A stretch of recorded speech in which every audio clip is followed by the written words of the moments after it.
Hello everyone. Let's take a closer look at gravity and planetary motion and how they relate to other topics we have discussed this year, such as force, rotational motion, and simple harmonic motion. As we saw in class, Isaac Newton developed an inverse square law for the gravitational force between two objects.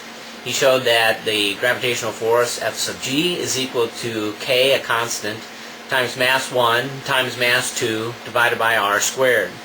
However, Newton did not have the technology at the time to find the gravitational constant, so his law was somewhat incomplete. 75 years after Newton's death, Henry Cavendish found the density and mass of the Earth and consequently the gravitational constant in Newton's law. Through an experiment with two masses at the end of a torsion spring, with two additional large masses brought near the small masses at the end of the torsion spring. This caused an oscillation due to the gravitational force as seen in the animation here. He knew the spring constant, the masses, and the distances, so he could find the force exerted between the masses by looking at when the torque from the torsion spring balanced the torque from the gravitational force. He had a mirror affixed to the torsion spring and watched the maximum angle through which the torsion spring twisted.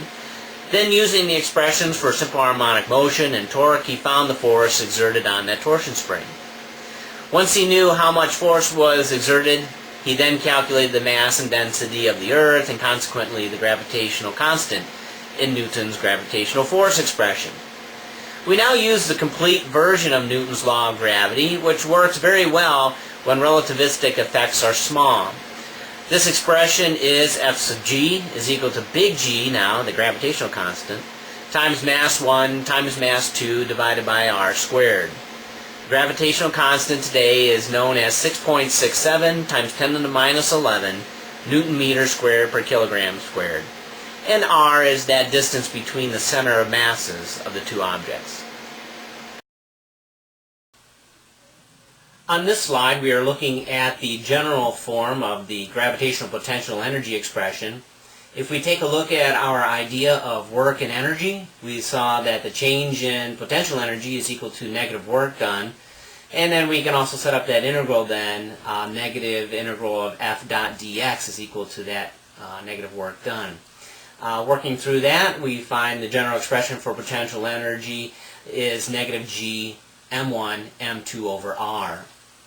Now, since the change in potential energy is equal to negative work done, or work is equal to the negative change in potential energy, we should get a positive value for the work done by gravity as the masses move closer to the Earth. We can look at the signs of these values for the potential energy or work done. So work is equal to negative change in potential energy, so negative U final minus U initial. That would give us a negative times that quantity of a negative large number minus a negative small number, which gives us a positive value.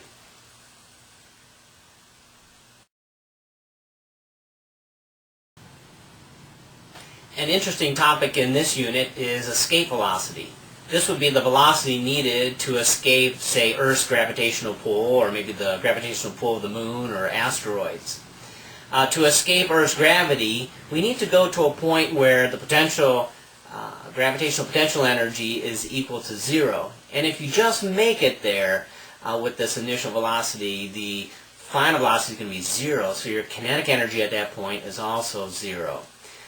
Therefore, U sub g plus k is equal to 0. When we work through that expression and solve for the velocity, we'll get that escape velocity is equal to the square root of 2 big G m over r. And if we plug in the values for Earth, we've got big G, 6.67 times 10 to the minus 11 Newton meter squared per kilogram squared. We've got the mass of the Earth, and then we divide it by the radius of the Earth. We'll get an escape velocity of 11,209 meters per second. I also have it there in kilometers per hour, and in miles per hour, it's about 25,000 miles per hour. Another interesting idea then would be if we take this, say, to an asteroid. Say we're on an asteroid, we want to jump off that asteroid and escape the gravitational pull of that asteroid. What size of an asteroid can we do this? Well, it turns out that if we take a look at how fast a person can jump, we can get an escape velocity of about 4.7 meters per second. If we take the average density of an asteroid and its mass into account, we'll see that we get a radius of about 4 kilometers. So if you're on a 4-kilometer asteroid in space, you can jump off and you can escape its gravitational pull. You'd never get back to that asteroid. I think that's a really neat idea for a field trip at some point. As soon as we get those spacecrafts, I'd like to go. Here we have Kepler's 3 laws of planetary motion. His first law states that the planets orbit the Sun in ellipses, with the Sun at one of the foci of that ellipse. Kepler's second law states that a line from the Sun to a planet sweeps out equal areas in equal time intervals, or that value dA over dt is a constant. You can see both of these laws, the first law and the second law, in this demonstration here, this animation. Kepler's third law states that the square of the period of the planet is proportional to the semi-major axis of the planet's orbit cubed. So we've got that expression there, t squared is equal to kr cubed.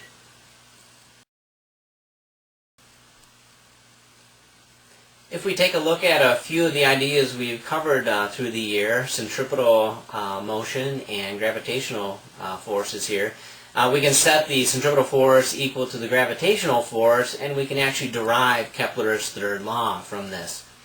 You can see the expressions there, and at the end we'll get that period squared is equal to kr cubed. Well, it turns out that constant k in Kepler's third law is 4 pi squared over big G times the mass of, say, the Sun that the planet is orbiting around.